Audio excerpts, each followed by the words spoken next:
Booyah! What's going on, ladies and gentlemen? Welcome back to the Fringe. I was really hoping going into Christmas that with news on the horizon of an election being called, with no confidence when Jagmeet comes back after break, I know people are skeptical about that, but it gives me hope going into the Christmas season that there's a lot to celebrate this year, that this, regardless, is the last year Justin Trudeau will be Prime Minister of Canada at Christmas. Nonetheless, some very earth-shattering news going on social media today. Again, I like to keep things positive. Unfortunately, this needs to be talked about. I wanted to get this out there before the holidays so that people understand that not everybody's Christmas is going to be merry and bright this year. I want to show you this tweet that I'd received from Table Salt over on Twitter. Again, really, really great account. You guys should go follow this on Twitter. New generational workers fired 5 days before Christmas, replaced with foreign workers. Woman claims that the new ownership at Gagan and Satvir's No Frills in Meadow Lake, Saskatchewan, fired all long-term Canadian workers and replaced them with temporary foreign workers. If we look at the population of Meadow Lake, Saskatchewan, it says here that it's only a population of roughly 5,400 people as of 2021 census. Not a very large town. I'm going to play here the clip that went through. Now, again, where it says here, I want to just shine some context, because one thing that isn't shared in this video is why these people were let go. They couldn't have been laid off. I'm going to say that much. They couldn't have been laid off because anytime a corporation or a company in Canada lays somebody off, they're not allowed to replace them. They have to show there was no work for them, that they had to cut back employees. They're not allowed to refill that position with another employee. So maybe there's something I'm missing here, but you can't just randomly fire people. I'm more curious how this was done. Again, if I were these employees, I'd maybe be contacting labor boards. But we don't have the whole story. But I want to play what this young lady had to say, and then we're going to put some more context and spin on this to give you guys a little bit more of an idea of what's happening in Canada. I just had to pull over on the side of the highway and make this video because I can't bring what I just saw and experienced in Meadow Lake, Saskatchewan, back home.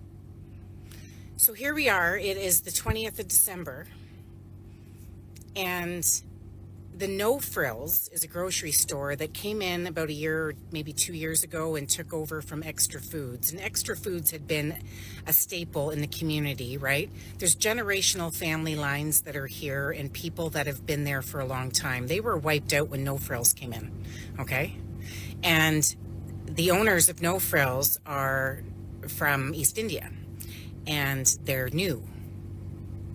And so here we are, just a couple of days before Christmas, and I walked in there and I instantly got hit with this wall of sadness, loss, and grief. And I instantly looked around and I seen three of the workers that I've known for years that managed to stay through all these transitions bawling. So 4 people were fired at No Frills and instantly replaced with temporary workers before their ass even hit the door on the way out. So now she goes on to use some very colorful language, and I don't want to, show that on the video, because all she's asking is what's going on in Canada? Why is this happening in Canada? Sadness is what she contexts it as. This is invasion. This is invasion. I don't care how you put it. Somebody wants to call me a racist. I guess I'm a racist. This is a full-scale invasion, and we've heard about this. We've heard about towns that are now taking these temporary foreign workers, that they're no longer being focused in major cities, that they're moving them to small towns to essentially wipe out the population. I've done a little digging. Now, I've contacted the store. I did contact to ask a little bit of information as to why these people were let go so close to Christmas, and multi-generational families. Again, a town of 5,300 people. I think I got that right. Isn't it 5,400 people? Multi-generational families working in the store that all of a sudden is taken over by a couple of guys from India. If we look on their website, No listing of a manager, but I can assure you a manager is East Indian at this store. You can see their hours here. Over to the right, store owner, Gagandeep Singh Dylan. Again, this is the problem I've been talking about for months on this channel, while being told that I'm a racist. That these guys get in, and they're like herpes, cockroaches. They just spread. They hire their own, they hire their family and friends, they hire illegals, they hire whoever they want that's their race. They don't hire white people. They kick them all out the door. This is racism. This is racism. We have businesses like Walmart announcing in the United States that DEI practices are coming to an end, which again makes me question what happens to all those workers. But they're overrunning our country, and they've come in saying they're offended by everything. They don't like what we do. Look at this clip. Kirk over on Twitter tweets out, "We have people like this in Canada. I'm so shameful to be called a Canadian and be in Canada. I can think of a very simple solution." Look at this video. I'm so shameful to be called a Canadian and be in Canada. I'm so shameful to be called a Canadian and be in Canada. She's got her face covered by a blanket, saying she's so ashamed. I'm so shameful to be called a Canadian and be in Canada. Easy solution.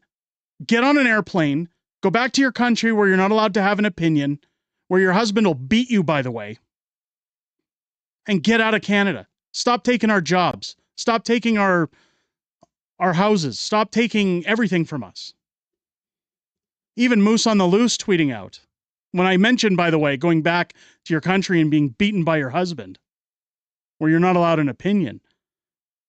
Great channel, by the way, Moose of the Loose. Go say hi to David for us from the Fringe. Brampton man goes ballistic on a woman.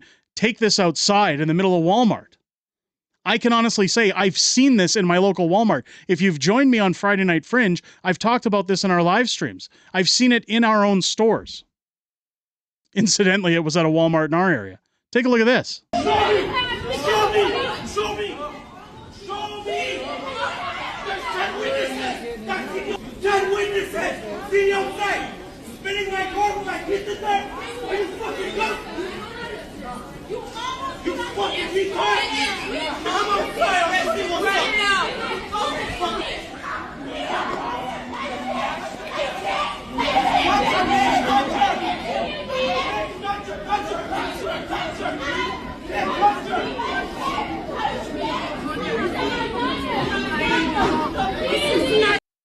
These are the people blocking our streets. These are the people saying that they're offended. These are the people replacing our jobs.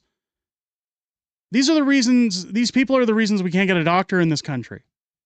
That we can't find decent paying jobs because they're willing to work for next to nothing while 16 of them share a house together with their cousins. I'm sick and tired of this. I never thought in a million years I'd be talking like this on the internet or in public. I am not, despite what anyone thinks of this video, a racist person. I have said it millions of times, and I've said it on videos, I've said it on live streams. I'm all for people coming to this country if they want to assimilate, if they want to become a part of Canadian culture, if they want to adopt our policies, if they want to get a job, pay taxes, be a part of our system. I'm all for it, so long as we have the work and we have the room. This, what we're seeing here, is the result of Justin Trudeau leaving our doors open and bringing swaths of people in from other countries that are here to do nothing more than turn it into the third world shithole that they came from. They have no respect. They have no dignity. They have no intentions of assimilating. They want to turn our country into the one they came from. Plain and simple. People need to take a stand. I would advise that anyone sitting around this holiday season, kindly write Galen Weston and Loblaws a note or a letter or an email, call their office. This is the store again. Meadow Lake, Saskatchewan. It's the only No Frills in Meadow Lake, Saskatchewan, owned by Gagandeep Singh Dylan. There's the information. Don't contact the store because they're just going to tell you to get lost. They don't care. Maybe send a nice little letter to Galen Weston and ask him why he's putting Canadians out of work, why he doesn't care about Canadians. Oh, I know why. Because Jagmeet Singh's brother works for Galen Weston and Loblaws. This country is slowly dwindling down to nothing, and I hate being the bearer of bad news at Christmas time. But multiple employees in this town, this small town, now get to go home and figure out how they're going to pay their heating bills, how they're going to put food on the table, how they're going to keep a roof over their head, how they're even going to celebrate the holiest of holidays this week at Christmas. Because a bunch of people from another country came in, took over, set up shop, got a bunch of tax breaks, and put them out of work. These are the questions we need to be asking again, and I keep reminding everybody, but as we get to election season, it's so important. When the party of your choice comes knocking on your door, you need to start asking these questions. What are we doing about this? I don't want a blanketed promise. I want results if I'm giving you my vote. What are you doing to stop this? No more Mr. Nice Guy. I want Canada back. I want my Canada back. I want to make Canada great again, the way it used to be. I'm all for people coming here for a better life. But the minute you come here and put a blanket over your face and say you're ashamed to be here, boot them in the ass, get them on a plane, and get them out of here. Plain and simple. I have no time for that. Let me know what you guys think down below in the comments. Are you ashamed as much as I am of this country and the fact that they allow this to happen? Are you ashamed of the corporations that do this merely for a tax break? Keep in mind, that's what they get for doing all this DEI stuff. Major tax breaks. If they didn't get the tax breaks, this world would look very, very different. Let me know your thoughts down below. On that note, ladies and gentlemen, if you enjoyed this video and it's your first time here, I hope this video has earned your subscription. Most people who watch this channel haven't hit the subscribe button yet. Please click that button. It helps us more than you know on this channel. Turn on your bell for notifications. Join me live this Friday night for Friday Night Fringe, my live streaming show, when I'll be joined after Christmas by my beautiful wife, Mrs. Fringe. We'll be going over everything that's happened in the last little while in politics. We can't really say this week since it's Christmas, and everything we know that's possibly coming up ahead, and some back and forth within our community, which happens to be the best community on this platform. With that being said, ladies and gentlemen, I hope you enjoyed this video and have a great rest of your day. I'll catch you on the next one.